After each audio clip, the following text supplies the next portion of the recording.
মজাও লাগতেছে। একটু কষ্ট হলে মানা নিতে হবে, স্কুল খুলতেছে, বন্ধুদের সাথে গল্প হবে, এটাও একটা আনন্দের বিষয়।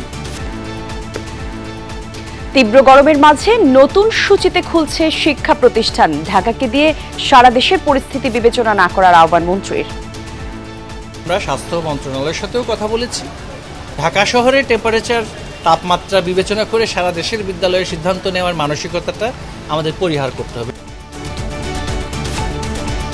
সিলেট বাদে সারা দেশে চতুর্থ দফায় হিট অ্যালার্ট জারি। বৃষ্টির আশায় আজও বিভিন্ন জায়গায় বিশেষ নামাজ ও মোনাজাত। তোমার রহমতের আশায় খোলা মাঠে রোদের মধ্যে দাঁড়াইছি মওলা। ও মওলাই কারীম, সালাতুল ইস্তিসকা নামাজ আপনি কবুল করে নেন।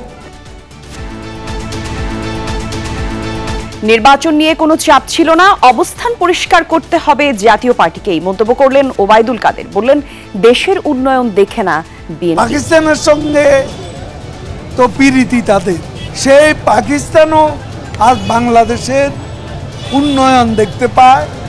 একসময় বোঝা ভাবত, এখন লজ্জিত হচ্ছে। বৃহত্তর চট্টগ্রামে ৪৮ ঘন্টার পরিবহন ধর্মঘটে চরম ভোগান্তি। গণপরিবহন না পেয়ে হেঁটেই গন্তব্যে ছুটছেন অনেকে। ধর্মঘটের কারণে আমাদের এখন হেঁটে আসতে খুব কষ্ট হয়েছে, মানুষের ভোগান্তি হচ্ছে। হঠাৎ ধর্মঘট হওয়ার কারণে বিভিন্ন মানুষ, আপনি দেখতেছেন যে দূর দূরান্ত থেকে মানুষ হেঁটে আসতেছে, বিভিন্ন কষ্টের শিকার হচ্ছে।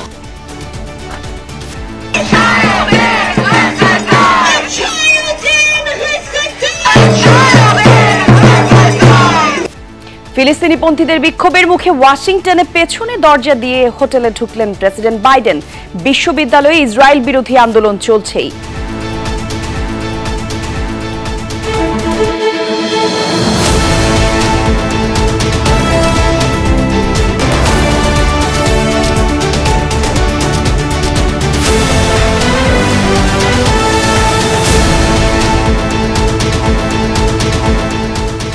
আমন্ত্রণ দুপুরের বাংলাদেশে আপনাদের সঙ্গে আমি জান্নাতুল কলি আছি। এতক্ষণ শিরোনাম দেখছিলেন, জানিয়ে দেব।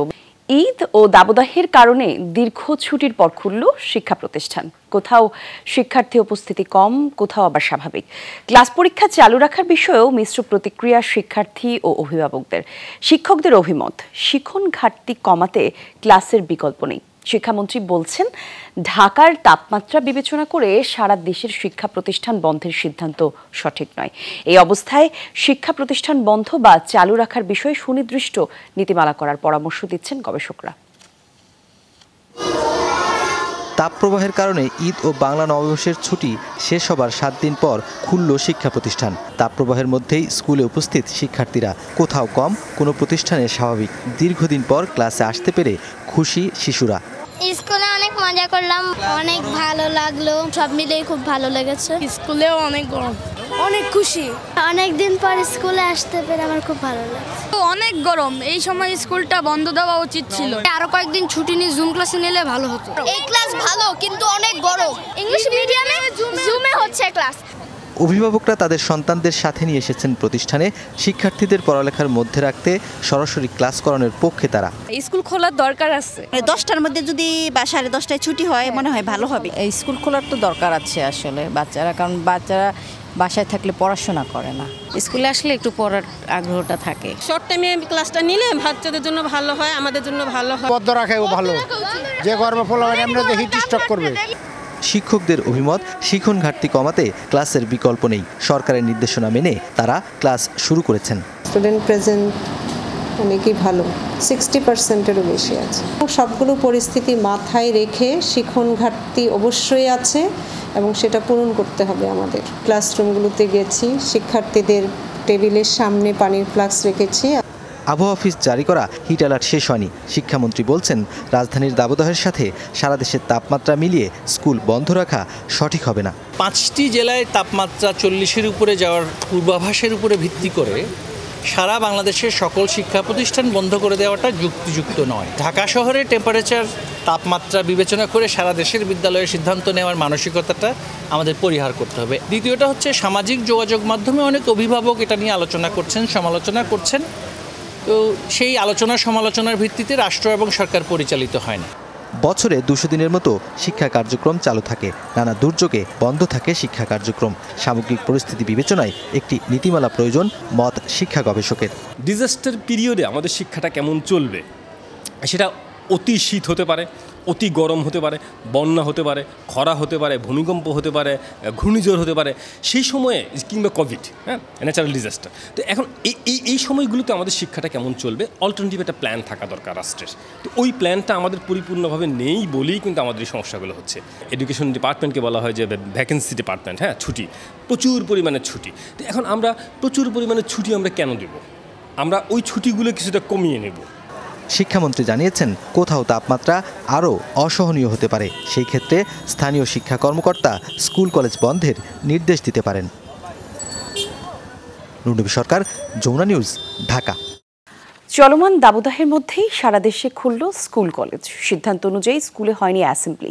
প্রচণ্ড গরমের মধ্যে স্কুল কলেজ খোলায় উদ্বিগ্ন অভিভাবকরা। গরমে সুস্থ থাকতে দেয়া হচ্ছে নানা নির্দেশনা। লম্বা ছুটির পর স্কুল খোলায় খুশি শিক্ষার্থীরা।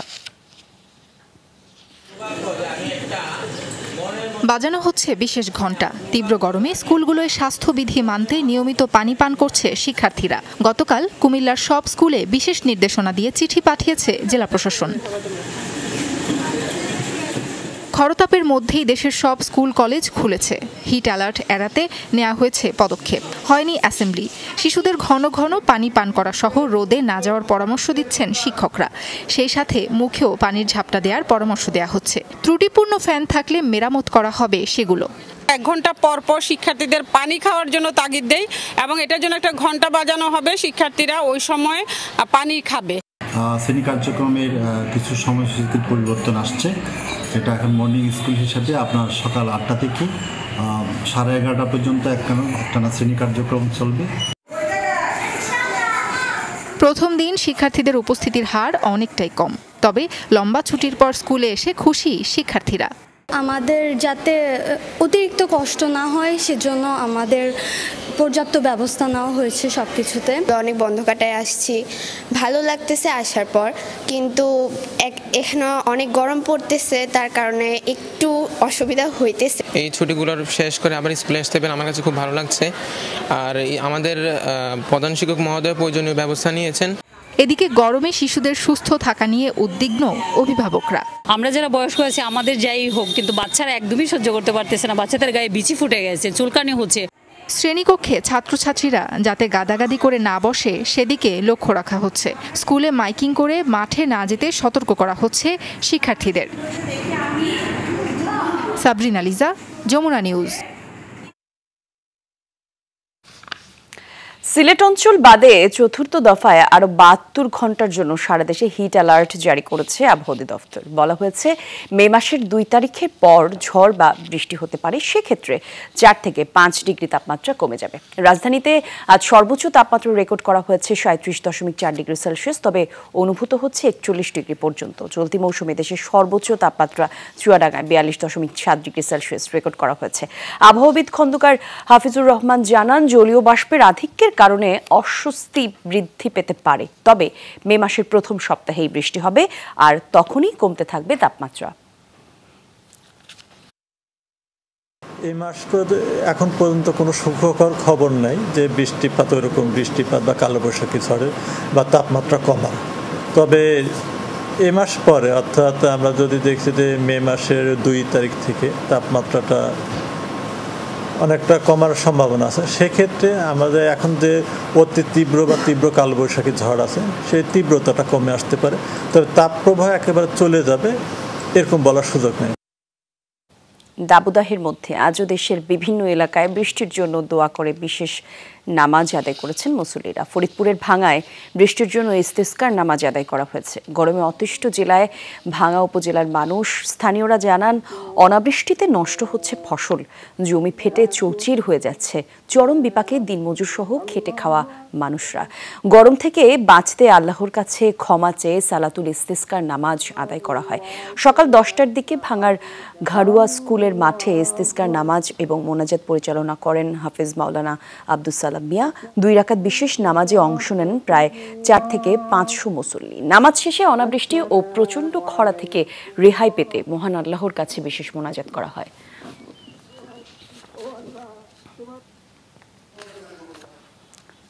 সকাল 10টায় শরীয়তপুর পৌর ঈদগাহ মাঠে 2 রাকাত ইস্তিসকার নামাজ আদায় করা হয়। নামাজ আয়োজন করেন। নামাজ শেষে আল্লাহর কাছে বৃষ্টির জন্য প্রার্থনা করা হয়। নামাজ এবং দোয়া পরিচালনা করেন মাওলানা আবু বকর। এর আগে সকালে জেলার 3 এলাকায় বিশেষ এই নামাজ আদায় করা হয়।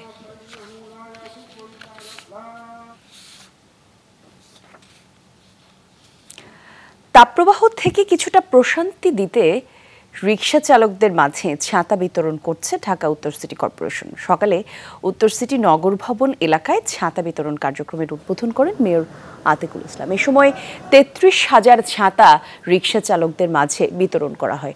এ সময় মেয়র বলেন, যারা দিনমজুর তাদের সহায়তায় একটি ছাতা দিয়ে হলেও বিত্তবানদের এগিয়ে আসার আহ্বান জানান। একই সাথে নগরবাসীকে যার যার জায়গা থেকে বৃক্ষরোপণ করার আহ্বান জানান তিনি। বলেন, উত্তর সিটির অনেক গাছ পরিচর্যার অভাবে নষ্ট হয়ে গেছে। এজন্য এবার নতুন করে 47 জন মালি নিয়োগ দেওয়া হয়েছে। ঢাকা উত্তরের যে রিক্সা, সেই রিক্সা হলো অফিসিয়াল রিক্সা প্রায় 30,000।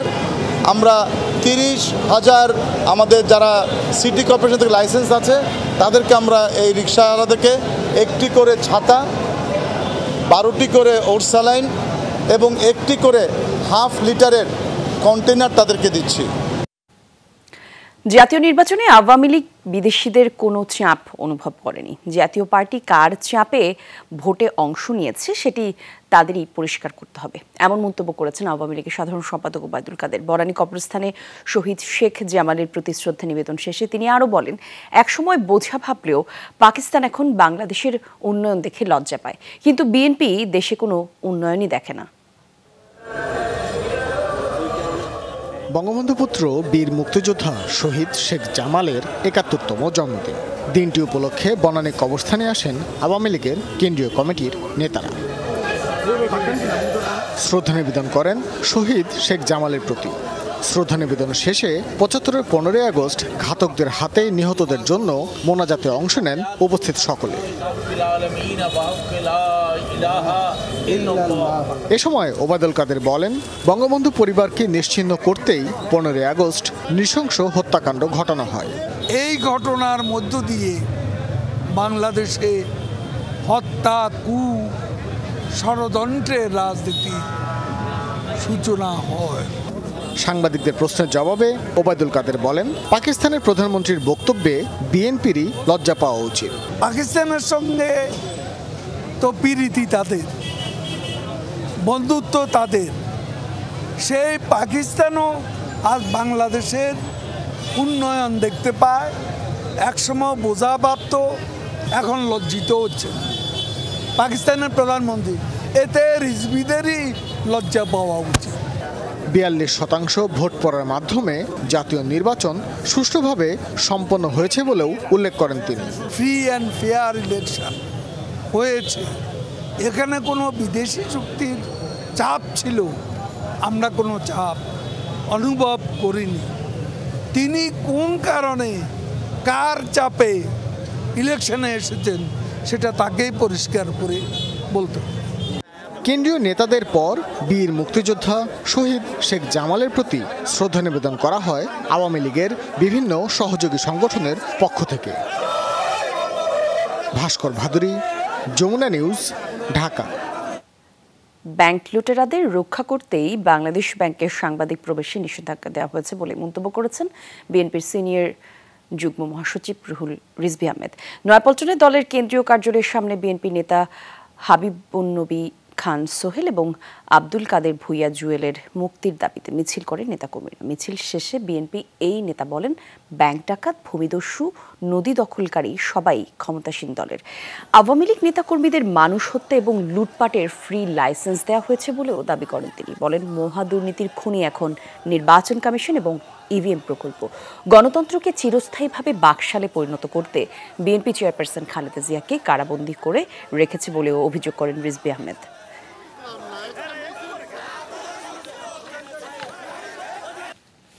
ওবায়দুল কাদের সাহেব, আওয়ামী লীগ তলে তলে পীড়িত, সবার সাথে করে রাখেন, কারণ ওরা অবৈধ, ওরা সত্য কথা বলতে পারে না, ওদের কোনো আদর্শ নেই, ওদের আদর্শ হচ্ছে লুটপাট। শেখ হাসিনা উনি ঘুমের মধ্যে আছেন, উনি টের পাচ্ছেন না জনতা কতটা ক্ষুব্ধ, জনতা কতটা প্রস্তুত আপনার দিকে ধেয়ে গিয়ে আপনার সিংহাসন ধুলায় লুটিয়ে দিতে। বৃহত্তর চট্টগ্রামের 5 জেলায় ভোর থেকে চলছে 48 ঘন্টার পরিবহন ধর্মঘট, বন্ধ অভ্যন্তরীণ বাস চলাচল। চুয়েট বাস পোড়ানোর ক্ষতিপূরণ, সড়কে নিরাপত্তা সহ 4 দফা দাবিতে এই কর্মসূচি দিয়েছে বৃহত্তর চট্টগ্রাম পরিবহন মালিক শ্রমিক ঐক্য পরিষদ। সীমিত পরিসরে চলছে গাড়ি, যেগুলো বাধা দিচ্ছে ধর্মঘট সমর্থকরা। গণপরিবহন সংকটে যাত্রীরা পড়েছেন ভোগান্তিতে, যদিও এই ধর্মঘট প্রত্যাখ্যান করেছে চট্টগ্রাম টেম্পো সিএনজি মালিক শ্রমিকরা। তারা সড়কে নামিয়েছে 3 চাকার বাহন, তাতে হুড়োহুড়ি করে যাত্রীরা উঠছেন, অনেকে দীর্ঘ সময় অপেক্ষাও করছেন। গাড়ি না পেয়ে বহু মানুষ হেঁটেও গন্তব্যের দিকে রওনা হচ্ছে। ধর্মঘটের কারণে আমাদের এখন হেঁটে আসতে খুব কষ্ট হয়েছে, মানুষের ভোগান্তি হচ্ছে। বাস না চালার কারণে চাপটা অন্যান্য গাড়িগুলোর উপর পড়ছে, ছোট গাড়িগুলোর কারণে গাড়িও কম পাওয়া যাচ্ছে, গাড়ি পেতে বিলম্ব হয়, আর অত্যধিক গরম, সেজন্য আমাদের ভোগান্তি আর বলা যায়। চন্দ্রকোনা থেকে আপনার কাপ্তাই রাস্তা পর্যন্ত এই এখন সিএনজি করে চলতে হয়। দর্শক, এ বিষয়ে আরো জানাতে আমাদের সঙ্গে আমাদের সহকর্মী জুবায়েদ ইবনে শাহাদাত যোগ দিচ্ছেন।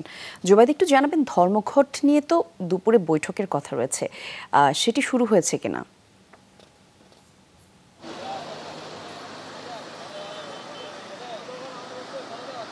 কলি, ধর্মঘট নিয়ে যে বৈঠকের কথা সেটা কিন্তু জেলা প্রশাসক কার্যালয়ে শুরু হবে, দুপুর 2:45 শুরু হওয়ার কথা রয়েছে। এবং এখন পর্যন্ত পরিবহন যে মালিক শ্রমিক কর্তৃপক্ষ তারা কিন্তু সেই বৈঠকের অপেক্ষায় আছে এবং তাদের বৈঠকের পরে একটা সিদ্ধান্ত আসবে। তবে 48 ঘন্টা যে ধর্মঘট সেটা কিন্তু এখন পর্যন্ত প্রায় 8 ঘন্টা পার হয়ে গেছে এবং এই 8 ঘন্টায় মানুষের যে ভোগান্তির চিত্র সেটা সকাল থেকেই আমরা দেখানোর চেষ্টা করেছি। এই মুহূর্তে যানবাহন একেবারেই নেই বলা চলে, সড়কে 2-একটা যানবাহন আছে যেগুলো ব্যক্তিগত এবং পাশাপাশি কিছু সিএনজি অটোরিকশা দেখতে পাচ্ছি। আর যে 48 ঘন্টা পরিবহন ধর্মঘট এটা কিন্তু চট্টগ্রামের 5টি জেলায় চলছে, চট্টগ্রাম, কক্সবাজার, বান্দরবন, খাগড়াছড়ি, রাঙ্গামাটি, 5টি জেলায়। আর এই ধর্মঘটের কারণে অফিসগামী যাত্রী, শিক্ষার্থী সবার কিন্তু বেশ ভোগান্তিতে পড়তে হয়েছে। সকাল থেকেই যে ধর্মঘটের কারণে ভোগান্তি সেটা আমরা আপনাদেরকে দেখানোর চেষ্টা করেছি। আর একটা সময় কিন্তু সকালের দিকে লাঠিসোঁটা হাতে চট্টগ্রাম বাস টার্মিনাল সংলগ্ন যে সড়কটা সেটা অবরোধ করে রেখেছিল পরিবহন শ্রমিকরা। পরবর্তীতে পুলিশের হস্তক্ষেপে সেই অবরোধটা, যে তারা লাঠিসোঁটা নিয়ে যে অবস্থান করেছিল সেটা কিন্তু তারা সরে গেছে সেখান থেকে। আর সাধারণ মানুষের যেটা বক্তব্য সেটা হচ্ছে এই ধর্মঘট তাদের যে জনজীবন সেই জনজীবনে কিন্তু বেশ ভোগান্তির কারণ হয়ে দাঁড়িয়েছে এবং যত দ্রুত সম্ভব এই বিষয়ে প্রশাসনের সাথে বা সংশ্লিষ্ট কর্তৃপক্ষের সাথে বৈঠক করে এর সুরাহা করা হোক, এমনটাই তারা চাচ্ছেন। বলি, ধন্যবাদ আপনাকে জুবায়েদ। যুক্তরাষ্ট্রের নিউ ইয়র্কে রাজ্যের বাফেলো শহরে নিজ বাড়ির সামনে বন্দুকধারীদের গুলিতে নিহত হয়েছেন 2 বাংলাদেশি। নিহতদের নাম মোহাম্মদ বাবুল মিয়া এবং ইউসুফ বলে জানা গেছে। শনিবার স্থানীয় সময় বিকেলে বাফেলোর পূর্বাঞ্চলে হয় এই ঘটনা। জানা গেছে ইউসুফের বাড়ি সিলেটের কানাইঘাটে, বাবুলের বাড়ি কুমিল্লায়। ঘটনার পরপর সেখানে পৌঁছায় নিউ ইয়র্ক পুলিশের সোয়াট টিম। বন্ধ করে দেওয়া হয় আশেপাশের রাস্তা। স্থানীয় গণমাধ্যম বলছে সন্দেহভাজন একজনকে আটক করা হয়েছে, তবে এ ব্যাপারে কিছু নিশ্চিত করেনি পুলিশ। তদন্তের স্বার্থে আশেপাশের সবাইকে তথ্য দিয়ে সহায়তার অনুরোধ করা হয়েছে। এ ঘটনায় অঞ্চলটিতে বসবাসকারী প্রবাসীদের মধ্যে ছড়িয়েছে ক্ষোভ। ডাক দেওয়া হয়েছে প্রতিবাদ সমাবেশের। যুক্তরাষ্ট্রের বাফেলোয় নিজ বাড়ির সামনে বন্দুকধারীদের গুলিতে 2 বাংলাদেশির মোহাম্মদ বাবুল মিয়া এবং আবু ইউসুফ জনি নিহত। এর মধ্যে ইউসুফ জনির সিলেটের বাড়িতে আছেন সহকর্মী নাবিল হোসেন। জানবো তার কাছ থেকে সেখানকার পরিস্থিতি। নাবিল, একটু জানাবেন নিহতদের স্বজনরা কি বলছেন? আসলে কলি, বলার মতো পরিস্থিতিতে আসলে তারা নেই। নিজের সন্তান হারিয়ে গেলে যে শোকাহত পরিবেশ সৃষ্টি হয়, সেই পরিবেশের আসলে তাদের যে বাসা, অর্থাৎ সিলেটের নগরীতে তারা যে বাসাতে থাকতেন, সেই বাসা আসলে সেই শোকাবহ পরিবেশে তৈরি হয়েছে। এখানে এসে যেটি জানতে পারলাম যে বছর খানেক আগে আসলে সেই ইউসুফ তিনি আমেরিকায় পাড়ি দিয়েছিলেন এবং ভিসায় আসলে তিনি সেখানে গিয়েছিলেন। তার সাথে তার যে স্ত্রী এবং 2 সন্তান, দুজনই মেয়ে, তারা সেখানে বসবাস করছিলেন এবং দেশে আসলে তিনি মোবাইলে ব্যবসা করতেন, এক সময় ফোন কেনাবেচার ব্যবসা করতেন এবং তার এই মৃত্যুতে আসলে তিনি পরিবারের বড় সন্তান ছিলেন। তার বাকি যে 2 ভাই এবং 1 বোন, পাশাপাশি তার যে বাবা, তাদের আসলে মানসিক অবস্থা খুবই এখন বলা যায় যে শোকাহত পরিবেশ এবং তার এই আত্মীয় স্বজন যারাই আসলে খবর পেয়েছেন এই ঘটনা, তারা এখানে এসেছেন। আমরা নিহতের যে বাবা, তার সাথে একটু কথা বলার চেষ্টা করব যে কিভাবে খবরটা পেলেন আজকে। আমি ফজর নামাজ পড়িয়া আইয়া ঘুমানির ফোনে 8টা বা 8টা তোলা, অনুমানিক আমার একটা বাতিজা বউ আর ওখানে থাকে, তাই সোমবারটা লইয়া আইসি। আইয়া তাই ওখান থেকে তাই বাইয়ে ফোন দিস, ফোন দেওয়া বাদে ও খবরটা জানছি। না, এই ধরনের কোনো আমার ছেলে আপনারা ইনশাল্লাহ, আমার যে ছেলে 3 জন, মেয়ে 1 জন, ও এরিয়াত হোক আর না খানাইঘাট হোক, আপনারা আমার ছেলে মেয়ের কোনো দুর্বদনাম কোনো জাত কিচ্ছু নাই। শুনছিলেন আসলে কথা বলতে বলতে তিনি আবেগ আপ্লুত হয়ে যাচ্ছিলেন এবং বলছিলেন যে এই ধরনের ঘটনা তারা কখনোই কল্পনাই করতে পারেনি ছেলের সাথে হতে পারে এবং তারা এই ঘটনার সুষ্ঠু বিচারও দাবি করছেন। কলি, ধন্যবাদ আপনাকে নাবিল। সাংবাদিকদের সাথে বার্ষিক নৈশভোজে আয়োজনে অংশ নিতে গিয়ে ফিলিস্তিনিপন্থী বিক্ষোভকারীদের তোপের মুখে পড়েন জো বাইডেন। বাধ্য হয়ে পেছনের দরজা দিয়ে প্রবেশ করলেন ভেন্যুতে। নির্বাচনী বছরের ভাষণে একটি শব্দ ছিল না গাজা ইস্যুতে। সংক্ষিপ্ত বক্তব্য জুড়ে কেবল কটাক্ষ করলেন প্রতিদ্বন্দ্বী ডোনাল্ড ট্রাম্পকে নিয়ে। মার্কিন প্রেসিডেন্টের সাথে হোয়াইট হাউস করেসপন্ডেন্টদের বার্ষিক নৈশভোজ যুক্তরাষ্ট্রের 100 বছরের পুরনো প্রথা। তবে এবার তৈরি হলো ব্যতিক্রমী নজির। ওয়াশিংটন হিলটনে যখন অনুষ্ঠানের প্রস্তুতি, বাইরে তখন উত্তাল ফিলিস্তিনপন্থী বিক্ষোভকারীদের স্লোগানে। হোটেলের জানালা দিয়ে ঝোলানো হলো ফিলিস্তিনের পতাকা। গণহত্যার পেছনে যুক্তরাষ্ট্রকে দায়ী করে ব্যানার সহ নানা প্রতীকী আয়োজনে চলছে ক্ষোভ প্রদর্শন। বিক্ষোভকারীদের এড়াতে শেষমেশ পেছনের দরজা দিয়ে হোটেলে প্রবেশ করেন মার্কিন প্রেসিডেন্ট জো বাইডেন। সেদিকেও অবশ্য ছোট পরিসরে চলছিল প্রতিবাদ কর্মসূচি।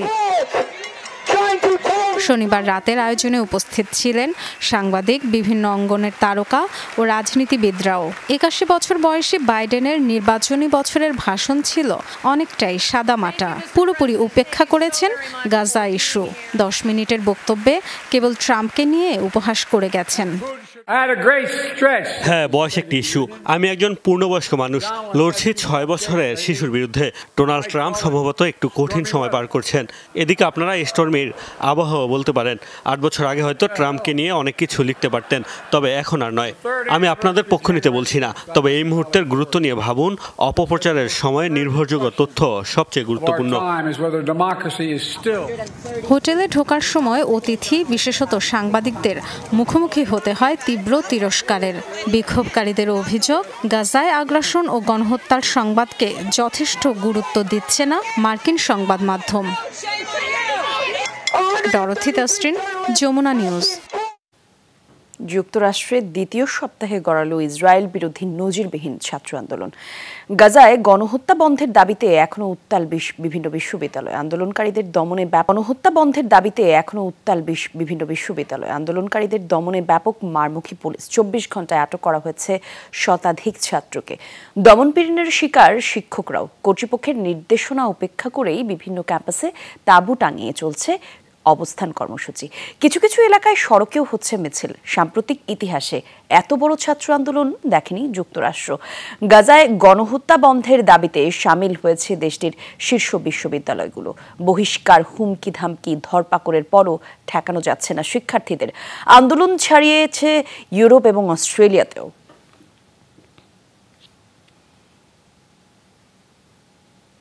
বান্দরবানের রুমায় দুর্গম বাকলাইপাড়া এলাকায় সেনাবাহিনীর অভিযানে কুকি চীনের 2 সশস্ত্র সন্ত্রাসী নিহত হয়েছে। আন্তঃবাহিনী গণসংযোগের পরিদপ্তর ISPR জানায়, রুমা জোনের আওতাধীন বাকলাইপাড়া এলাকায় নিরাপত্তা বাহিনীর টহল দল ভোরে অভিযান চালায়। এ সময় তাদের লক্ষ্য করে গুলি চালায় কেএনএর সদস্যরা। নিরাপত্তা বাহিনী পাল্টা গুলি চালালে 2 কুকি চীন সদস্য ঘটনাস্থলে মারা যায়। উদ্ধার করা হয় 3টি আগ্নেয়াস্ত্র, বিপুল সংখ্যক কার্তুজ, ওয়াকিটকি সেট, মোবাইল এবং ইউনিফর্ম। তল্লাশি কার্যক্রম এখনো চলমান আছে।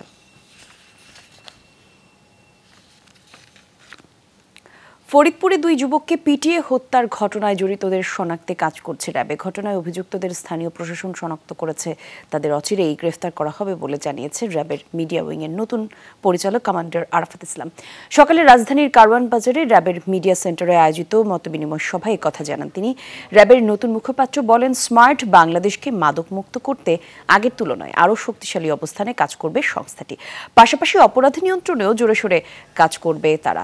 কিশোর গ্যাং নির্মূল করতে র্যাব কাজ করছে বলেও জানান তিনি। বিগত সময়ে গণমাধ্যম কর্মীদের সহায়তার কথা উল্লেখ করেন তিনি এবং কমান্ডার আরাফাত ইসলামের আশাবাদ আগামীতেও অব্যাহত থাকবে এই সহায়তা। অপরাধী যারা হয় এটা তো একটা গ্রেফতারের প্রক্রিয়া। সো এই প্রক্রিয়াটি আসলে একটি চলমান প্রক্রিয়া। আপনারা দেখবেন এটা তদন্তে বের হয়ে আসবে এবং অবশ্যই এটার সুফল আপনারা পাবেন। এটাকে ধামাচাপা দেওয়ার বা অন্য খাতে ভিন্ন খাতে প্রবাহিত করার যে চেষ্টা, আমার মনে হয় আপনাদের এই অপরাধী গ্রেফতারের সাথে সাথে আপনারা পরিপূর্ণ প্রকাশটি পেয়ে যাবেন। সারা দেশের লিগ্যাল এইড অফিসগুলো যাতে বিচার প্রার্থী সাধারণ মানুষের ভরসার জায়গা হয় সে ব্যাপারে কাজ করতেই নির্দেশনা দিয়েছেন আইনমন্ত্রী আনিসুল হক। সকালে রাজধানীর ওসমানী স্মৃতি মিলনায়তনে জাতীয় আইনগত সহায়তা দিবস উপলক্ষে আলোচনা সভায় সব কথা বলেন আইনমন্ত্রী। বিকল্প বিরোধ নিষ্পত্তি সংক্রান্ত মামলাগুলো যাতে সারা দেশের মানুষ আইনগত সহায়তায় অফিসে গিয়ে আপোষ করতে পারে সে ব্যাপারে আরও মনোযোগী হয়ে কাজ করার আহ্বান জানিয়েছেন আনিসুল হক। বিচারের জন্য খরচ না করে সাধারণ মানুষ লিগ্যাল এইড অফিসে আইনগত সহায়তা পাবে। সেখানে বিচার পাওয়া দয়া নয়, সাধারণ মানুষের অধিকার।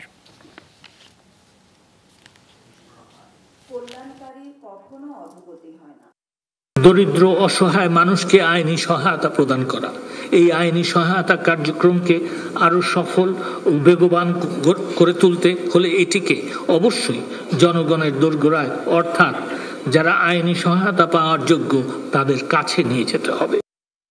বেগবান করে তুলতে হলে এটিকে অবশ্যই জনগণের দোরগোড়ায় অর্থাৎ যারা আইনি সহায়তা পাওয়ার যোগ্য তাদের কাছে নিয়ে যেতে হবে। এই ছিল দুপুরের বাংলাদেশে। এতক্ষণ সঙ্গে থাকার জন্য ধন্যবাদ সবাইকে।